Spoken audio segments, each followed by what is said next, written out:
dans cet objet du scandale qui est en direct sur l'affaire Polanski. Je voudrais qu'on revive l'ensemble des faits avec Alexandre Gamelin, que voici.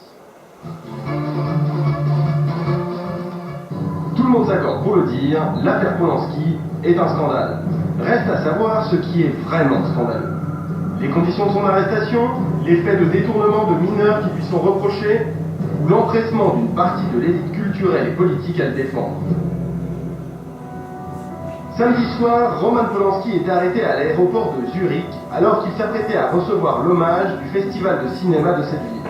À peine son arrestation annoncée, une vague d'indignation va s'emparer du monde du cinéma. Une pétition est immédiatement lancée qui s'émeut qu'une manifestation culturelle internationale puisse être transformée en traquenard policier. Parmi les signataires, Pedro Almodóvar, Costa Gavras, Barbet Schroeder, Martin Scorsese, la Cinémathèque, le Festival de Cannes et Bernard-Henri Lévy lui-même.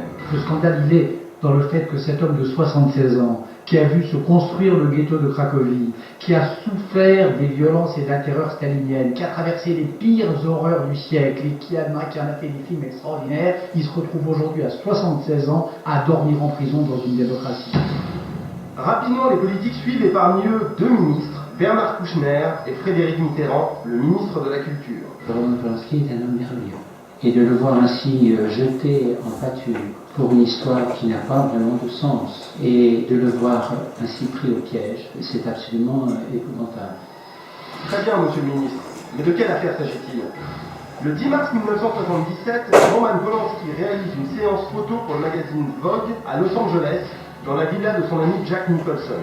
Son mannequin, Samantha Gamer, une jeune fille de 13 ans. Pour la mettre à l'aise, Roman Polanski lui aurait offert du champagne et un cachet de calude, une drogue décontractante et sédative.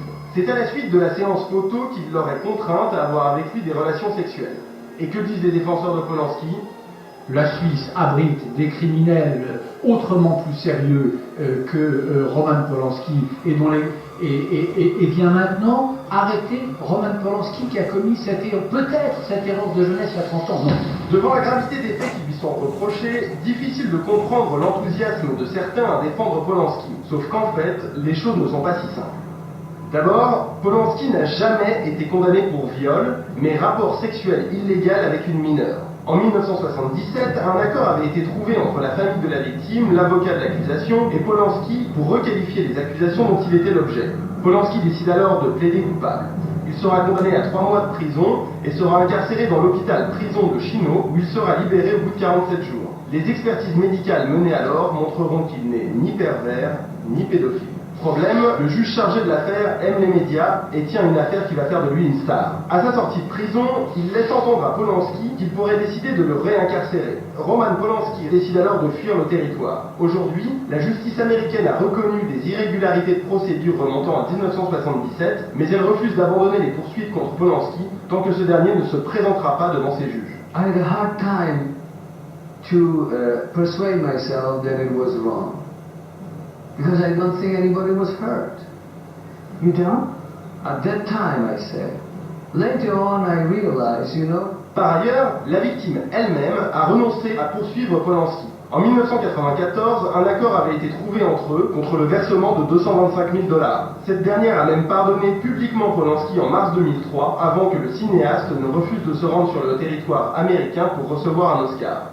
Pour résumer, Polanski est aujourd'hui arrêté pour une affaire vieille de plus de 30 ans, à laquelle la victime elle-même ne veut plus être mêlée et pour laquelle elle a été indemnisée. On reproche à Polanski d'avoir fui la sentence de ses juges, mais on reconnaît qu'il n'a pas eu le droit à une justice équitable. Reste à savoir si la campagne de protestation mettant en avant son génie artistique, son passé de rescapé du nazisme ou ses supposées erreurs de jeunesse ne risque pas de se retourner contre celui qu'elle voulait défendre. Pour le plateau d'Aniel Johnson, bonsoir Daniel, scénariste, réalisatrice proche de Roman Polanski, l'une des signataires effectivement de la pétition. Tout à l'heure, nous allons recevoir Ted Stanger, journaliste américain, et nous allons commencer par mettre Hervé Pelling, qui est l'avocat de Roman Polanski.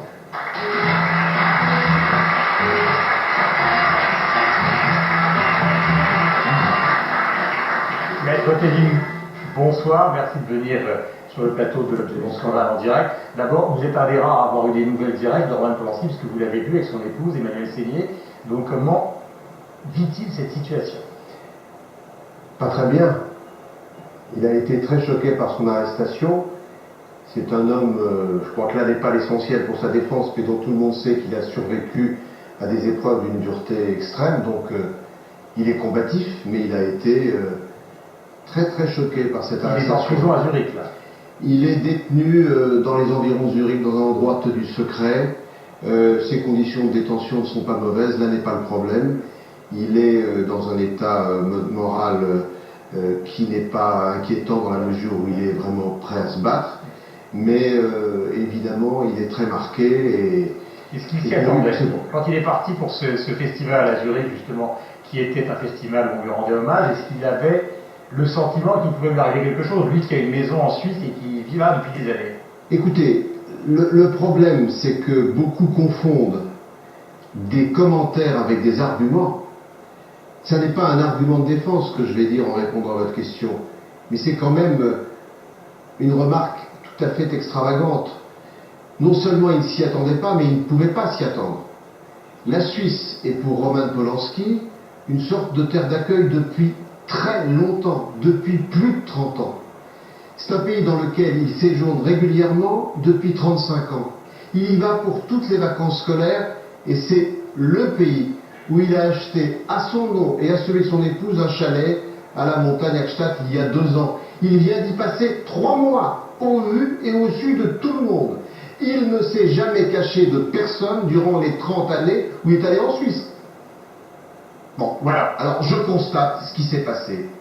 Situation juridique aujourd'hui, ce soir, où en est-vous exactement et combien de temps peut prendre la justice suisse pour prendre la décision, soit, quelle décision d'ailleurs? Ça peut être ou l'extradition, quelles sont les autres décisions possibles? La décision, c'est l'extrader ou refuser son extradition. Ouais. Ça, on attend ça pour quand? Mais pour dans longtemps. C'est bien tout le problème.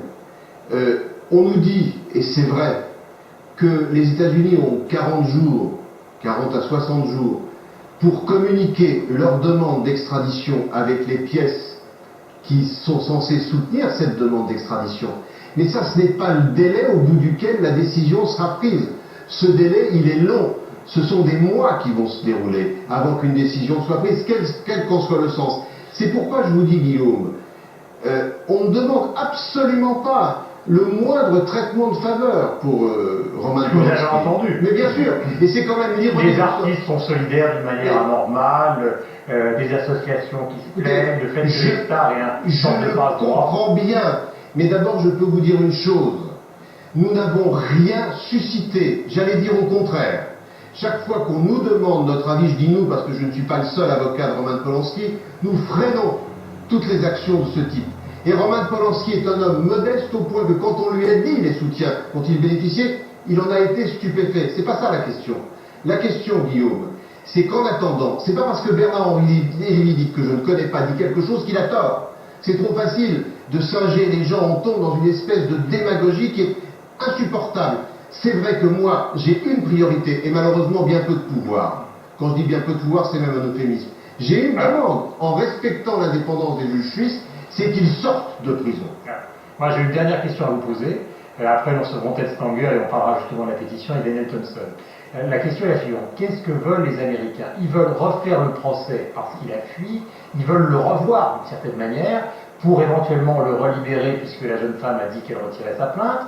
Qu'est-ce qu'il y a dans l'arrière-pensée juridique des Américains? Écoutez, je sais bien que, en vous répondant comme je vais vous répondre, je vais vous décevoir comme je déçois tout le monde. Nous ne savons pas. Ils veulent probablement, ça c'est sûr, que Roman Polanski se présente. Après, on ne sait pas. Au jour où je vous parle, il est détenu, mais nous n'avons pas la demande d'extradition des États-Unis et personne n'a même vu le mandat d'arrêt dont il fait l'objet. Quelle est la base justement sur laquelle, je dis dernière question, mais on en trouve une autre, c'est normal, sur quelle base on va le juger puisque la plaignante a retiré sa plainte, si je puis dire? La plaignante a retiré sa plainte, j'ai suivi votre reportage, il y a eu un accord qui est intervenu entre eux il y a presque 20 ans, et elle a déjà donné son pardon il y a 6 ans. Il y a 1 an et demi, elle a même demandé non seulement qu'on prenne en considération son pardon, mais encore qu'on ne le poursuive pas. Je ne sais pas sur quelle base on pourrait le poursuivre, sur des faits, effectivement, c'est ce qu'on appelle l'action publique distincte. La fuite. Mais la fuite, encore faudrait-il que la fuite soit poursuivable en Suisse, Or, le délit de fuite, c'est pas un délit en Europe. Le fait de ne pas exécuter un mandat d'arrêt, c'est pas un délit. Si vous êtes condamné, si je suis condamné par défaut et qu'il y a un mandat d'arrêt contre moi, je suis condamné par défaut, il y a un mandat d'arrêt contre moi, on peut m'arrêter, mais on ne peut pas ajouter une infraction à celle pour laquelle j'ai été condamné parce que j'ai fui. Non, on ne peut pas juger pour des faits autres que ceux-ci. Et franchement, je crois que ce que veulent les États-Unis, oui, probablement, mais je parle à leur place, c'est qu'ils plient, oui, qu'ils soient jugés, peut-être. Mais je dis, en attendant que la justice suisse fasse son travail, parce qu'il y a bien des questions qui se posent sur la demande d'extradition, et je ne suis pas en mesure de vous dire quelles questions se posent aujourd'hui, qu'on le laisse sortir, qu'on l'assigne à résidence, qu'on le soumette à toutes les conditions, mais franchement, 32 ans après, à 76 ans, je crois qu'il n'a rien à faire en prison. J'espère que les juges suisses sauront, sans subir la moindre pression, ni des États-Unis, ni de la France, prendre une décision juste et humaine, c'est-à-dire le libérer. Merci d'être venu nous voir. Vous allez croiser, donc vous allez même échanger votre place avec un journaliste américain que vous connaissez probablement tous, qui s'appelle Ted Stanger, qui a écrit le très nombreux ouvrages.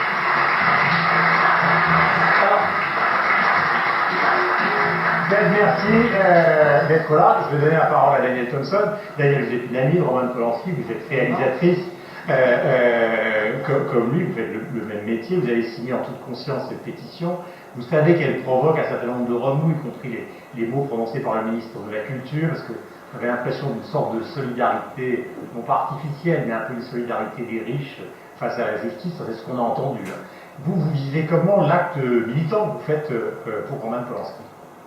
Je pense que de toute façon, un comité de soutien, c'est quelque chose qui est dans la vie démocratique. Je crois que n'importe où dans le monde, même dans les villages les plus lointains, on a le droit de constituer un comité de soutien quand on considère que quelqu'un qu'on admire ou qu'on aime est maltraité pour une raison ou pour une autre. Bon. Alors je crois que c'est tout à fait légitime. Je crois que justement ce soi-disant soutien est très dangereux parce que justement on s'aperçoit à partir du moment où quelqu'un est dans un milieu artistique et où forcément bien sûr les gens qui le soutiennent sont les gens qui le connaissent, qui ont travaillé avec lui ou qui l'ont côtoyé ou qui connaissent son œuvre, le soutiennent, ça se retourne contre lui. Et alors ce qui est très compliqué dans cette histoire, c'est que j'ai l'impression que les gens qui le soutiennent parce qu'il est Roman Polanski et que c'est un immense metteur en scène. Et les gens qui sont contre ce soutien ne connaissent pas non plus le dossier. Ce qui fait qu'en fait, personne ne sait de quoi on parle. Et donc il y a une sorte de malentendu monstrueux qui risque en fait de lui faire du mal, à tel point d'ailleurs qu'on l'a dit que ses amis américains ne bougeaient pas pour lui et ne se mobilisaient pas pour lui. On en a quelques-uns qui l'ont fait quand même, mais parce que justement, je crois que les artistes... Bon, je crois que Scorsese, Woody Allen... Mais il y en a qui sont beaucoup plus mesurés. Mais moi je leur ai parlé parce que je les connais, parce que j'ai beaucoup d'amis aux États-Unis, c'est un pays que j'aime profondément, dans lequel j'ai vécu 10 ans, j'ai des enfants qui sont nés là-bas, je suis mère de famille, je ne parle pas légèrement de tout ça. Et j'ai parlé beaucoup avec mes amis américains qui sont aussi ses amis, et qui ont peur justement de lui faire du mal et d'antagoniser les juges et d'avoir l'air justement de rentrer dans ce côté people qui sont des choses. Même les présidents ont peur aux États-Unis, justement, pas trop de célébrités, pas trop de people, c'est dangereux, ça peut faire du tort. On est en plein dedans. L'argument qu'il ne fallait pas développer, c'était de dire il doit être libéré parce que c'est un génie. Parce que s'il avait réalisé les charlots pour l'Espagne, est-ce que ça aurait changé les trucs? Non, évidemment. Non. Les choses doivent suivre leur cours le plus justement possible. Et on peut espérer, si on connaît, si on l'aime, si on l'admire, on peut espérer que ça se passe bien et le dire, mais ne pas dire parce que c'est un génie. Ted, je vais vous donner la parole dans une seconde. Je voudrais demander à Daniel Thompson un dernier point qui est important. Il y a 2 ans à peu près est sorti un documentaire entièrement consacré à l'affaire dans lequel Polanski n'avait aucun rapport, c'est que ça a été fait à l'extérieur de lui, etc. C'est une journaliste américaine qui a fait une enquête très approfondie, non pas sur la vie de Roman Polanski, qui est d'ailleurs admirablement raconté dans ce livre, par lui-même, une autobiographie, mais sur ce cas précis. Elle a voulu aller chercher, elle a voulu acheter fouiller, comme les grands journalistes d'investigation, notamment les Américains qui sont bien meilleurs que tous les autres à ce sujet. Elle est allée partout, elle a interviewé les juges de l'époque, elle a interviewé la jeune femme en question. Elle a voulu voir Roman qui a refusé de la rencontrer, donc elle a fait ça toute seule. C'est un film remarquable qui dure 1h30 et qui a d'ailleurs, moi j'en ai parlé avec Roman, il a découvert des choses que lui-même ignorait. Il a vu des images de lui à l'époque, en effet, des fêtes qu'il n'avait jamais vues, et bizarrement, ça a redonné de l'espoir, et il a pensé, et ses avocats américains surtout ont pensé que grâce à ce film, on allait peut-être pouvoir enfin, parce que depuis des années, ça n'a jamais cessé, on a essayé, ils ont tout le temps essayé d'obtenir de la justice de Los Angeles, que finalement, je ne connais pas les termes américains, mais qu'un non-lieu soit obtenu, et ils n'ont jamais pu y arriver, et à cause de ce film, ils sont repartis à l'assaut. Et en fait, ça a tout déclenché à l'envers. C'est ce film qui était un espoir, et ça n'a pas apaisé, ça n'a pas apaisé, ça a réenflammé les choses. Merci de votre patience. On termine, il est tard. C'est important d'avoir des points de vue contradictoires, mais de le faire avec sérieux et avec un petit peu de temps. Globalement, vous, comment vous vivez cette histoire? Ben, comme les autres Américains, majoritairement. Par exemple, il y avait aujourd'hui un grand éditorial dans le New York Times disant que Roman Polanski doit venir aux États-Unis pour être devant le tribunal, devant les juges et comparaître en quelque sorte. Moi, je partage cet avis, mais je dois dire que je l'ai rencontré 2 fois pour Newsweek, je l'ai interviewé, on a longuement discuté ses problèmes avec la justice. C'est quelqu'un énormément sympathique. On ne peut pas ne pas l'aimer, c'est pas possible. C'est un gamin adorable. Mais il a un problème avec la justice. Et moi, en tant qu'Américain, je considère que l'Amérique est un État de droit. Il y a des pédophiles aux États-Unis. Et si on laisse courir les pédophiles parce qu'ils sont sympathiques... Roman Polanski n'est pas un pédophile. Attendez. Oui. Sodomiser une fille de 13 ans, pour certaines gens, ça peut relever de la pédophilie. Hein. Moi, je me réfère au dictionnaire. Hein. Et à terminer votre argumentaire. Alors, mon argument, c'est qu'un état de droit, ça veut dire on punit des gens qui ont fait un crime, s'il y a crime, pour décourager les autres. Et c'est un principe important. Et c'est plus important que le comité de soutien en France. La France, il faut le dire, certains gens sont assez soutenus déjà. Cesare Battisti, par exemple, parce qu'il est écrivain, comité de soutien des écrivains. Et s'il y avait un journaliste, quelqu'un de la rédaction de l'IB gardé en vue, eh bien là, le journaliste se lève, levé du bouclier général. Il suffit d'être artiste, il suffit d'être écrivain, il suffit d'être dans les arts en général. Si Roman Polanski était un simple plombier ou un simple, je sais pas, un agent immobilier, on ne serait pas là ce soir. Il n'est pas protégé. Si, Frédéric Bonneau. Je voudrais répondre à ça, parce que je vois que c'est très intéressant. Là où je suis d'accord avec Ted Salguer, c'est que je pense que la première réaction française sur la défense de Roman Polanski a été émotionnelle et qu'elle a été trop émotionnelle. Je suis d'accord avec vous. C'est pas parce qu'on est un génie qu'on a le droit de coucher avec une fille de 13 ans. C'est pas parce qu'on est un rescapé de l'Holocauste qu'on a le droit de coucher avec une fille de 13 ans. Tout ça est vrai. C'est pas parce que dans sa vie, on a connu plusieurs morts, et quelles morts, et plusieurs renaissances, qu'on peut se conduire n'importe comment et comme un prédateur sexuel. Nous sommes absolument d'accord. Simplement, je pense qu'il y a une différence, et c'est là où les choses, il faut un peu les dépassionner et essayer de prendre peut-être un peu de hauteur, c'est que la justice américaine et la justice française ne raisonnent pas sur les mêmes choses. C'est-à-dire que je crois comprendre, y compris en vous écoutant, monsieur, que la justice américaine juge un acte, un crime, un délit. Délit, il est poursuivi pour avoir une relation sexuelle illicite avec une mineure, pas pour viol. Délit, il y a eu. Tandis qu'en France, Philippe, nuance, on juge un homme. Et c'est ça la grande différence. Depuis 1977, est-ce que Roman Polanski, puisque vous avez prononcé ce mot grave, a commis des actes de pédophilie? Est-ce qu'il y a eu la moindre plainte contre lui pour pédophilie? Est-ce qu'il y a eu le moindre soupçon pour pédophilie? Est-ce qu'il y a des jeunes filles qui sont venues se plaindre? Est-ce qu'il a continué ces pratiques détestables? Visiblement non. Il a refait sa vie en France, il est devenu un père de famille, il s'est marié, il a eu 2 enfants. Donc en justice française, si on jugeait un homme, on dirait cet homme a commis une faute, il y a eu une évolution, et donc peut-être que le pardon est possible. Et je pense que c'est là la différence entre la justice américaine et la justice française. Et maintenant, juste une dernière chose. La justice en France est assez soumise à la classe politique. Elle est beaucoup moins aux États-Unis. Ici, le politiquement... Quand O.J. Simpson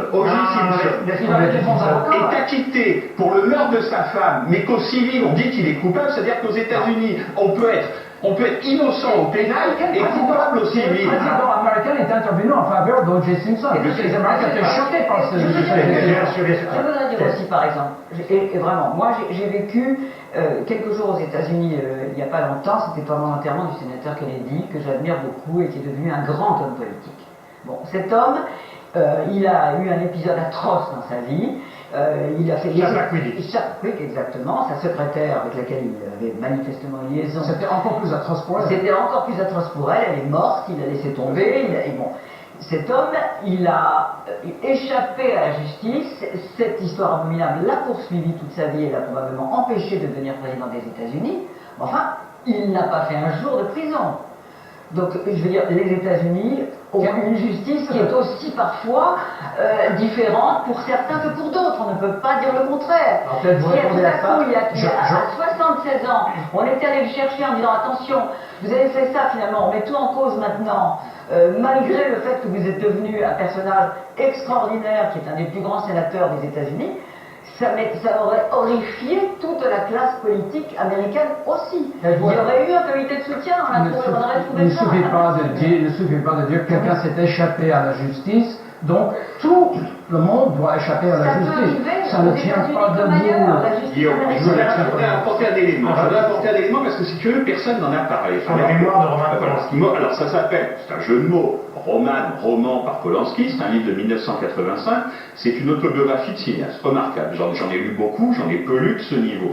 Et je me suis dit, c'est bizarre, puisqu'on parle de cette affaire, dans mon souvenir de lecteur de l'époque, il en parlait, pourquoi les gens ne se rapportent pas simplement? Alors vous allez dire, c'est la version de Polanski. Absolument, c'est la version de Polanski, nous sommes bien d'accord. Mais il raconte sa rencontre avec cette jeune fille, elle a presque 14 ans, dans 2 semaines, avec laquelle il doit faire des photos pour le Vogue français. Il écrit ceci: je lui demandais à quel âge elle avait eu ses premières relations sexuelles. À 8 ans. Cela me désarçonna un peu. Je lui jetai un regard de côté pour voir si elle parlait sérieusement. Elle en donnait toutes les apparences. Avec qui? C'est Polanski qui lui demande. Elle répond: un gamin qui habitait la même rue, à cet âge-là, on ne se rend même pas compte de ce qui se passe. Elle s'exprimait avec le plus grand naturel. Cela n'avait manifestement guère d'importance à ses yeux. La page d'avant, la même jeune femme dit, la même jeune fille, elle dit qu'elle n'appréciait guère l'herbe. C'était bon pour les vieux comme sa mère. Elle fume pas de joint, puisqu'on l'accuse de l'avoir drogué, n'est-ce pas, Polanski? Le champagne, ça pouvait aller. Un Noël en visite chez son père, elle s'était complètement pété la gueule. Elle avait aussi essayé les... Comment on prononce? Quaaludes? Enfin, cette drogue dont je n'ai jamais entendu parler. Etc., etc. Donc, je suis pas du tout en train d'accabler cette malheureuse jeune fille qui visiblement était un peu paumée, c'est pas ça que je veux dire. Je dis simplement que Roman Polanski est tombé à l'époque lui-même pas très bien sur une jeune femme qui avait 14 ans, qui en faisait 17 ou 18, et qui avait simplement, à en croire son témoignage, ce qu'on appelle une sexualité active. Il n'a pas été son initiateur, il n'a pas été son pygmalion, il a eu une aventure sexuelle avec elle. Voilà le dossier. Elle existe, la loi. Je suis le dernier à nier que la promotion canapé n'existe pas à Hollywood, elle existe. Mais là, il pousse trop loin la schmilblick. Quand on couche avec une jeune femme de 13 ans, eh bien, c'est tout de même un crime. C'est considéré. Peut-être une dernière question à vous poser avant qu'on conclue avec Daniel et Philippe Guéluc. Aux États-Unis, contrairement à la France, justement, il y a des Français actuellement en France, les procureurs, enfin les grands magistrats sont élus. Et on sait qu'ils sont en campagne électorale actuellement et que le fait d'utiliser l'affaire Polanski vis-à-vis de l'opinion publique aux États-Unis, quand on est dans une campagne électorale pour être juge, c'est pas neutre. Dans le sujet tout à l'heure que présentait Gamelin, on voyait que dès le départ de l'affaire, il l'a utilisé. Ça, vous pouvez le reconnaître. C'est ce que j'ai essayé de dire tout à l'heure. Votre justice est soumise à la classe politique, la nôtre est soumise au public, aux électeurs. Ça, c'est vrai. Je ne nie pas. Il y a des juges qui sont élus et qui doivent faire plaisir au public. Donc, un accusé comme Roman Polanski n'est pas un accusé comme les autres. Mais il a un avocat pour ça. Il y a des avocats qui peuvent très bien le défendre contre ça. On peut même demander le transfert d'un procès d'une ville à l'autre pour qu'il y ait une espèce, en tout cas, d'objectivité. C'est peut-être fou qu'en France, un crime soit prescrit après 10 ans. Vous tuez quelqu'un, vous arrivez à vous planquer pendant 10 ans, on ne peut plus rien contre vous après 10 ans. Et là-bas, ça fait 30 et des ans. Ils sont mis dans des systèmes très différents. D'ailleurs, vous avez l'habitude, les Français, parce que quand il y a une affaire politique, eh bien, on met 10 ans pour décider de faire l'enquête. L'enquête dure 10 ans, et après, le juge dit « Ah, prescription ». C'est arrivé dernièrement, je crois.